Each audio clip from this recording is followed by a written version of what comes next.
Hey everybody, today we're going to paint in watercolor the Happy Crab. This is a drawing that I got Microsoft Copilot to create for me. If you're not familiar with AI prompts and you're trying to figure out what to do for your watercolor painting, you can literally just open Microsoft Copilot and say, give me a light line drawing of a crab or a parrot or a snail or whatever you want. And it'll make that, and you can print it out. And using a cheap light box from Temu, it shined through my 300-pound cold pressed watercolor paper. And here I'm just painting from light to dark. If you're unfamiliar with watercolor, you always want to work from light to darkest. Whereas in oil, which is what I also paint in, I always start from dark and go to light. If you've been following my channel, you'll see that I've done a bunch of English cottages, which were line and wash. This is just going to be strictly watercolor. And I'm just putting in all the highlights in yellow. I'm using a cheap watercolor paint set, so I'm not showing you my palette, and I'm just going with a kind of like a yellow ochre here. A little bit of cat orange added in, not much. But if you like to paint along and you want some ideas on what to paint, I figure a little crab that's very colorful would be fun to do. And so that's what we're doing here. Now I'm going to go ahead and add some cobalt blue, very light, watery mix, and just going along all the appendages of his legs. I am not a professional watercolorist. I've been dabbling in watercolor for about 9 months now, and if you're following my channel, you'll see I still make errors if you're a professional. But if you like to follow somebody that's brand new and learning, that's what my channel's been. I'm trying to post twice a week, but that's becoming difficult. But I intend to stay with painting at least once a week. So if you subscribe, I will try to have regular updates to the best of my ability.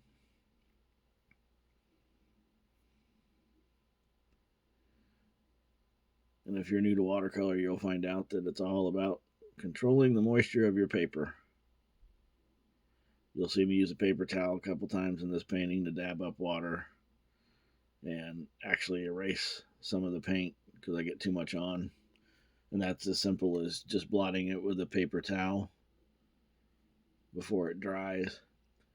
And in case you don't know, after it has dried, if you look at it and you think, oh, this is just too intense, you can rub it with a wet paintbrush and dab it up with a paper towel. That sometimes works quite well. Not always, but often.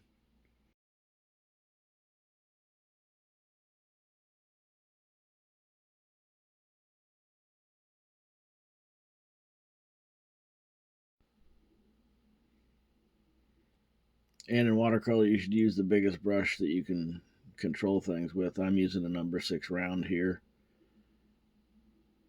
I know professionals would probably use a much bigger brush, but I'm trying to get as much detail into this crab as possible. And at the end, his color might be very unrealistic and over the top, but I just really like using the full color palette if possible. And you'll see what I mean at the end. I doubt you've ever seen or eaten a crab this colorful, but it's a lot of fun to do.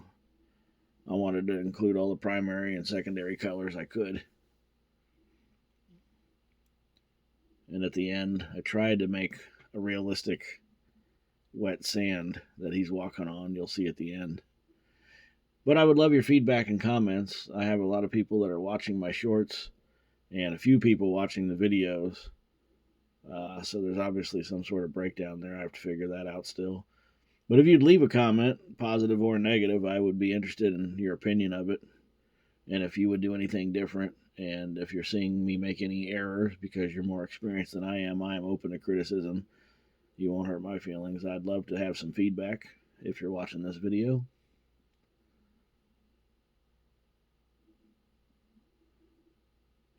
If you're not a subscriber, I appreciate a subscription to my channel because, like I said, I will try to update it once a week at a minimum and share it. If you're on any other forums, TikTok or Instagram or Reddit or anything like that, if you're willing to share my video, it would be so greatly appreciated.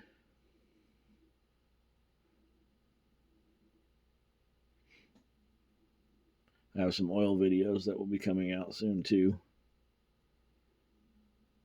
And if oil's your thing, I have a lot of oil paintings on my channel as well. But right now I'm just trying to go as lightly as possible. Watercolor is one of those things where you can always add to, but taking away is difficult. In an oil painting, you could always just scrape it off with a paint knife and start again.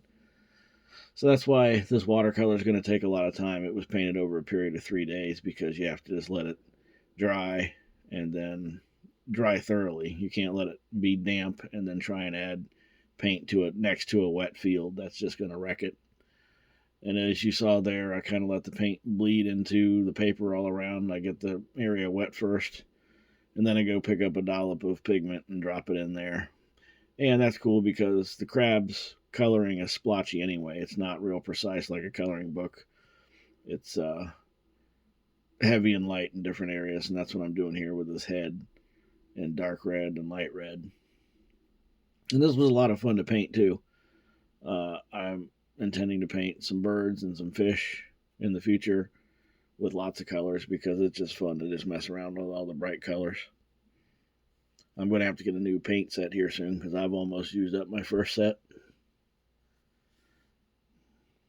And if you're unfamiliar with watercolor, I know I say that a lot, but don't throw out the paint that's dried in your pan. You can just simply re-wet it and use it again.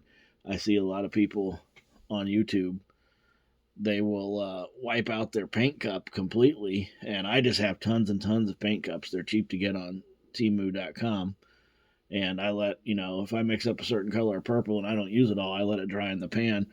I don't wipe out that pan and clean it out. That purple's good for years to come. All you have to do is just rehydrate it with a couple of drops of water and you're good to go again.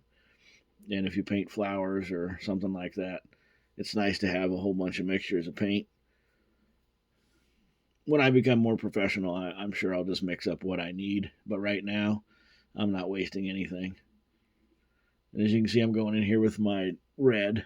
Started out with yellow and orange, went to cobalt blue with a touch of Payne's gray in it, and now we're working on the 2 shades of red. This is cad red and crimson.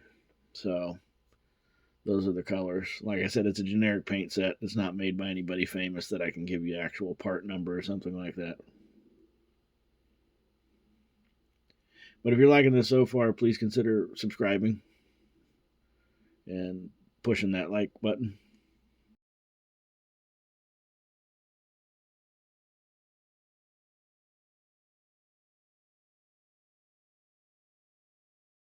All right, and here we're just emphasizing the joints and the transition pieces of his legs.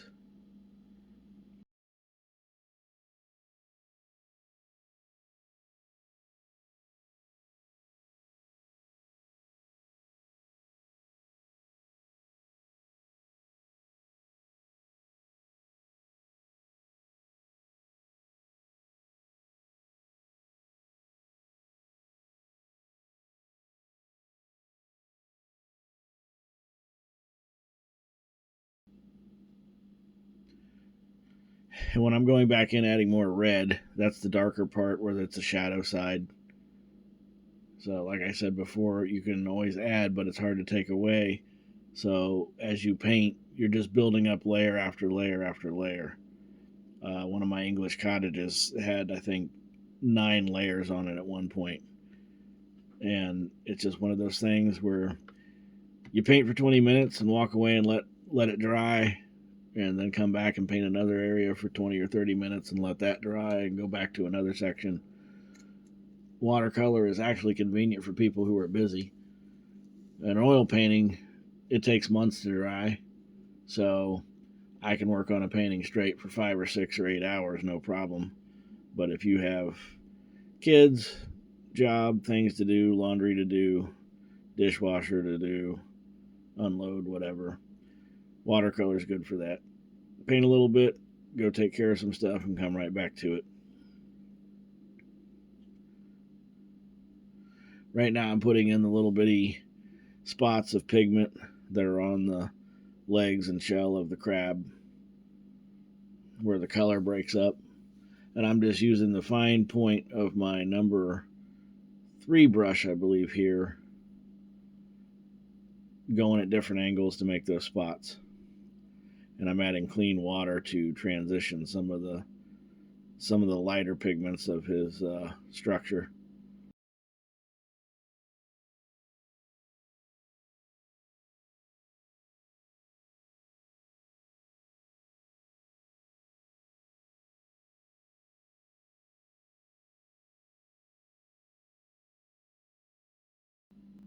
Just adding more details.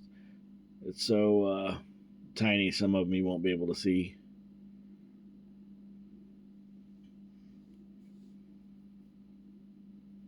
And just adding more clean water. His shell is not going to be solid white, it's going to be pinkish blue. So I'm just adding clean water and kind of spreading it out all over the rest of the crab.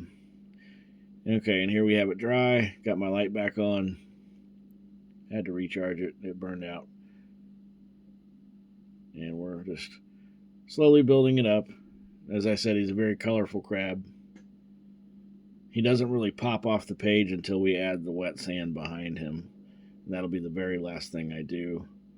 I would love everybody's opinion on the sand. It was not easy to do the sand because there's so many colors in the sand. I've got purples, pinks, blues, orange, tans, and brown in the sand. And I'm trying to make some of his color reflect in the sand, so it was very difficult to do without running over the paint of the actual crab. But I can't do the background first and then paint on top because he just has too many light areas, if that makes sense.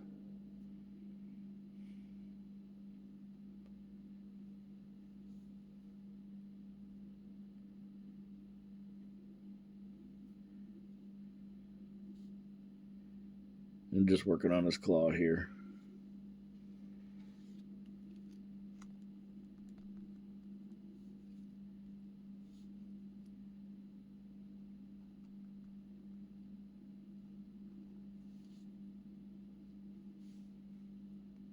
And right now he just seems like a big rainbow mess. There's not much detail.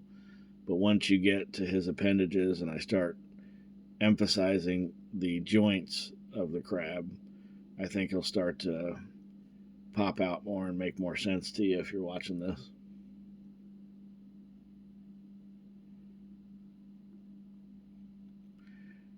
And now I'm emphasizing his little peg eye sticking up. I'm not using black. I only use Payne's gray, which is really in reality, a very extremely dark blue. In case you weren't aware of that, Payne's gray is just nothing but a deep, deep blue. And I'm going to emphasize his eyes here with a fine, fine brush while he's drying. And then go along different segments. And this is a mixture of Payne's gray and burnt sienna. I think it make a great shade for his joints and all of his seams of his shell and his body.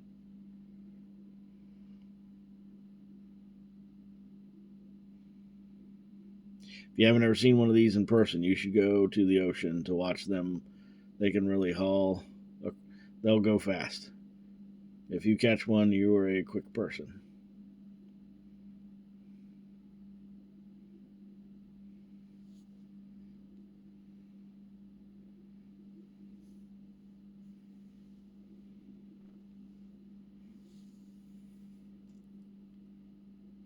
And just going over a third time the little spots, his color spots.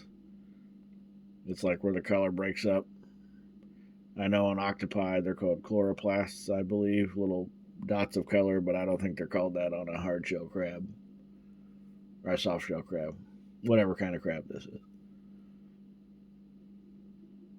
I'm going to call them a rainbow crab.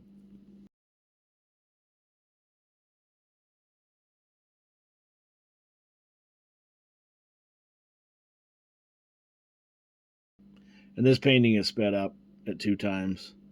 The video is 36 minutes, but the actual painting video time is well over an hour. I've trimmed it down a lot.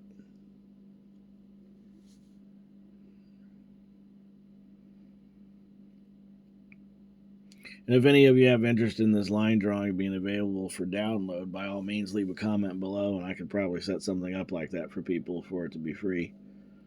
And I'm not being paid or endorsed by this person, but if you're ever confused on what to paint, one of my favorite YouTube channels to watch is Paul Clark. He gives you access to free PDFs, the drawn part. So if you never know what to paint and you want to paint something, you go to Paul Clark on YouTube, and he'll have a link in his description on where you can go to download one of his drawings and get started. He has all kinds of things. He has pubs, inns, fields, sheep, lighthouses, ships, oceans. There's no limit to what Paul Clark paints. He's over in England. Lovely, lovely person, and you can travel with him if you sign up and go paint in different countries. But his YouTube account is free. If he has a Patreon, I'm unaware of it because I know right now he gives everything away for free. So check him out. And as you can see, I'm just slowly building everything up, little bitty dots of color with my very fine brush going at different angles for the color spots and all of his appendages.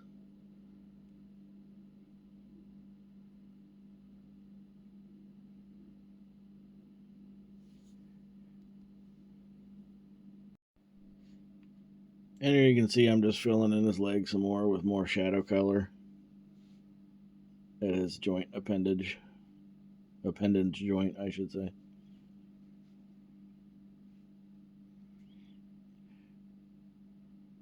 Putting in his segmented leg joints.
And here you can see on the brightness, the light of the water reflection on the camera, I'm just adding the water first so I can get it to a nice chiseled point at the end of his claw, and then I'm just dropping in some dark red, crimson.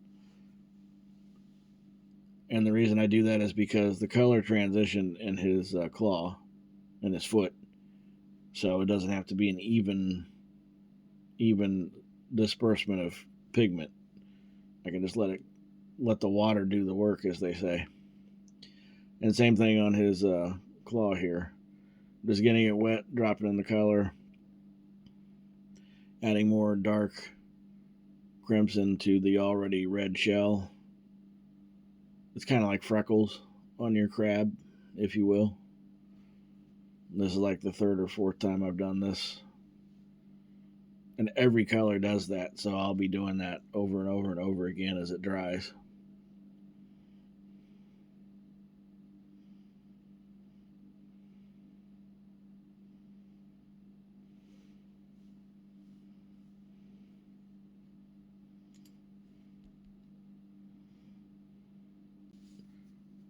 Spikes on his legs. And a little bit of Payne's Gray to emphasize some of his appendage joints with a real fine brush.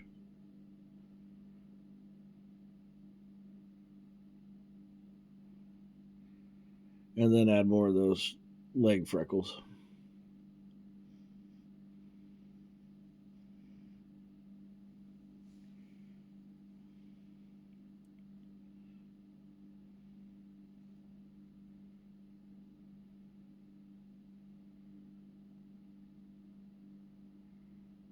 and adding the shadow side in with the darker pigment of whatever it is.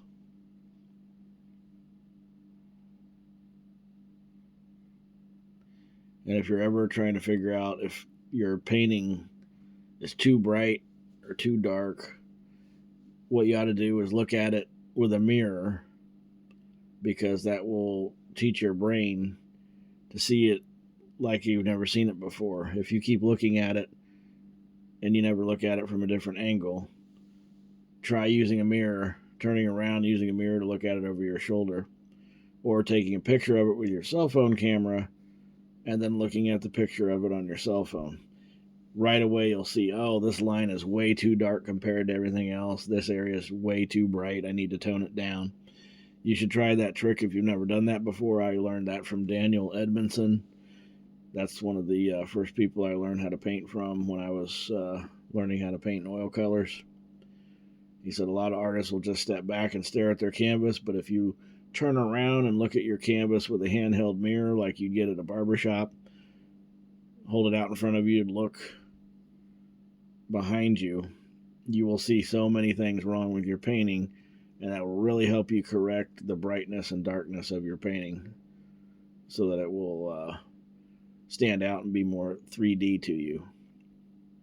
And also, if you're having a problem painting portraits, one of the other tricks is, or not just necessarily a portrait, but anything, an animal, a dog face, turn the reference photo upside down and paint the thing that you're painting upside down as well. That'll reteach your brain how to see shapes, because your brain automatically wants to see faces. If you turn it upside down, you won't see a face, you'll see shapes. And that will also help add realism to your painting. If you've never heard that before, I highly recommend you try it.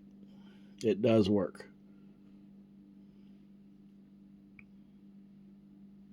I painted my father in watercolor and my mother in watercolor.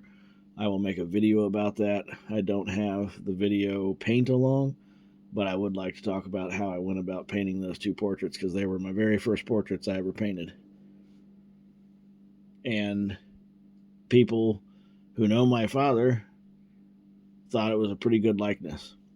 And I've heard a lot of people talk about portraiture. If you paint something that looks like a human face, then you're doing great. If you capture the likeness, you're doing extremely well. And for my first portrait ever, I'm proud to say I think I did extremely well. I'll show you my reference photo in a future video. Won't nearly be as long. But my theory was I was going to learn how to paint portraits in watercolor so that I could be even better in oil color, because oil is more forgiving than watercolor. So I figured if I started out with the hardest possible medium, in my opinion, and could get pretty good at that, then the rest would be cake. That's just a theory I have. It's not anything that an art school taught me. And it's nothing I read in a book. It's just a hypothesis I formed. I'll let you know.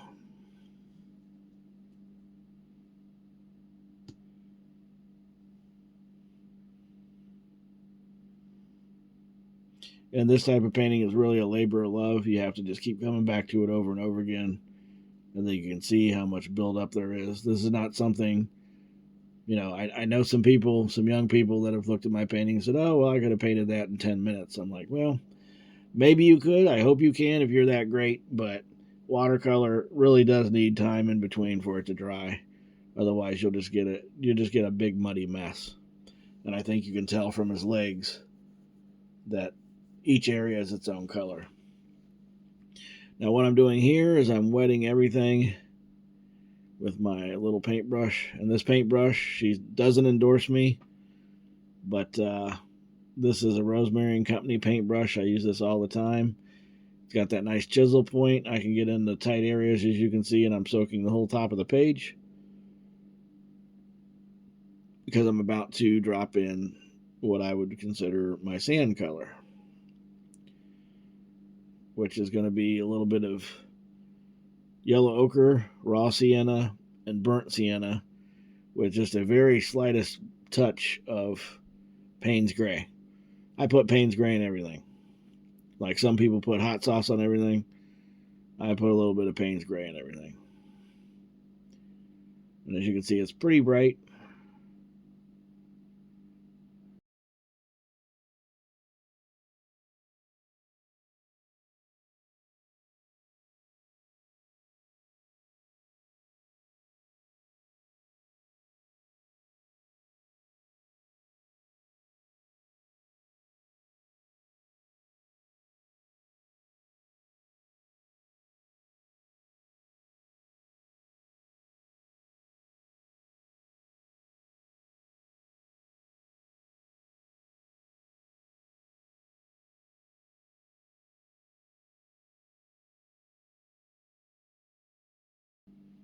But this is just the first step of building up the beach that this little crab is walking on. I like that chisel head brush, but that's from Rosemary and Company, shape or form. But I like her brushes. She's over in England. They do not lose hair.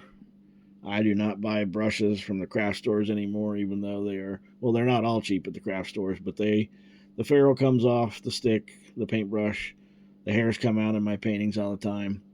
So I buy Rosemary and Company brushes, and I've never waited more than 10 business days to get them. So if you're frustrated with your brushes trying to figure out a decent one to get, I've had them off of Temu. I've gotten them from the two big box craft stores that we all know about.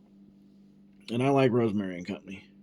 Right now I'm just putting shadow color inside, and I'm trying to get it super dark, and I messed it up. So I'm drying off my brush and soaking up a lot of that pigment, trying to get it darker like that, which went way too far the other way.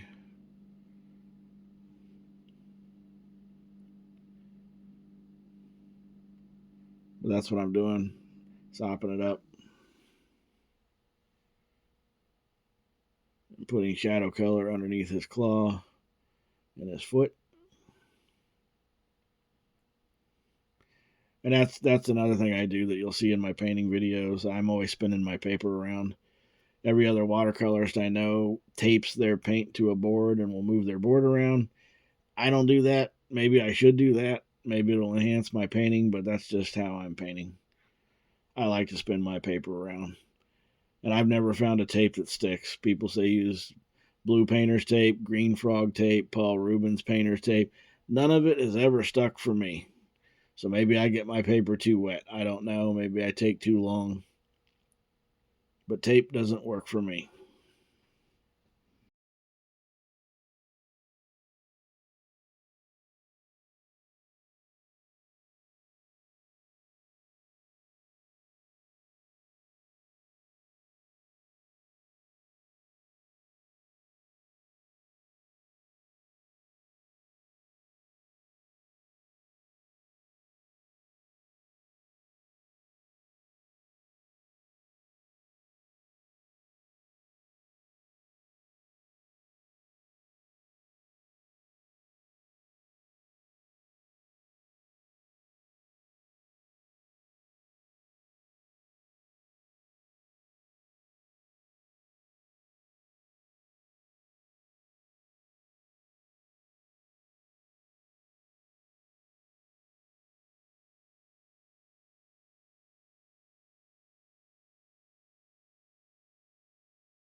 And right here, I'm trying to add, this is my attempt of adding the color reflections of his legs into the sand before I put the bottom part of the sand in. And as you can see, this does not prove to work too well. This was an experiment, and it's a long painting to experiment on, possibly ruin it. Because right now it just looks like a mess. It doesn't look like anything. Adding those colors below his legs really threw off the whole angle and presentation. So this just looks like a spilled paint nightmare at this point. But I assure you, I do my best to fix it. And here's the fix. It's called add more burnt sienna, raw sienna, burnt umber, and Payne's gray to make sand. So I got a little bit of the color blended in there underneath them, so he kind of is reflecting a wet sand look, but not quite. I'll have to let this dry and do it again.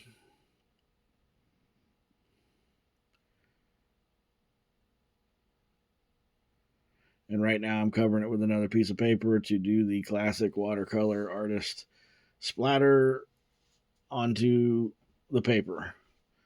This is just a mixture of burnt umber I've mixed up, splattering it all over to make sand granules. And I do a lot of it. Maybe too much, but I'm protecting the crab, doing it at the top and bottom. Just banging it on one brush. And I'm spraying it because I thought that was just way too spotty. Now I've got this clean field line around my crab that looks ridiculous, so I wipe it out here with my empty dry brush. Try to work some of it up in between his individual legs. And of course, it doesn't look like sand right now.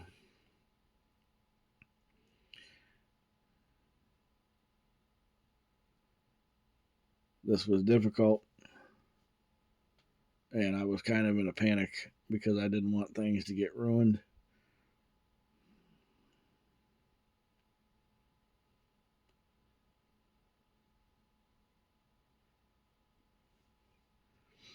And it dried, so now I'm adding some more shadow color underneath his body to try and make him look more three-dimensional and pop off the sandy beach. Putting more shadow color underneath his claw.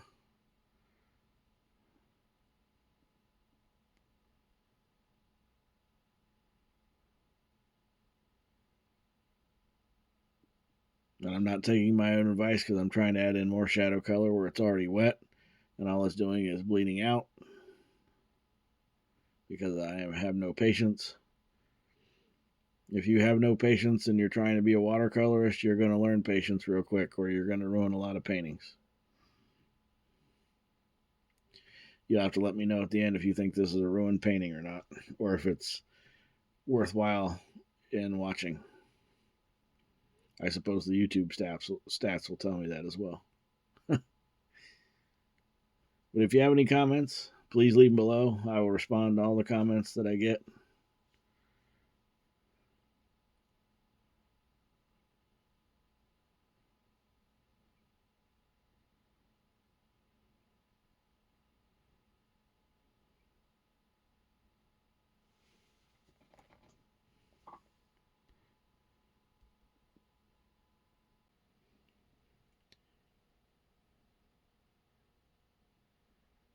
Cover it and do the more flicking of paint. I want it to look like granules in the sand.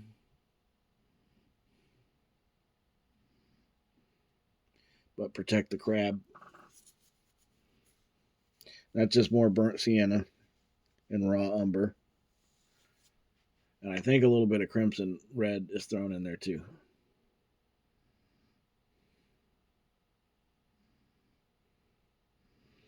And I'm picking it up to try and make some of those big dollops spread a little bit. I'm not happy with that, so I'm going to mess with it some more. More splatters. And then I pick up my number 12 round and I start wrecking some of those dollop splatters with a completely dry, that's a completely dry paintbrush there. Because if you ever looked at beach sand up close, there are stripes in it sometimes.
More splatters, lots of splatters.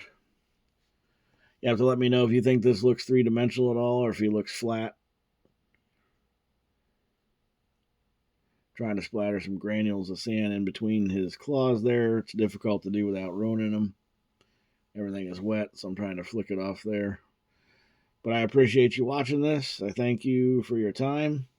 If you like it, please subscribe, please share it, please comment. But that's the final photo, no filter. Thank you.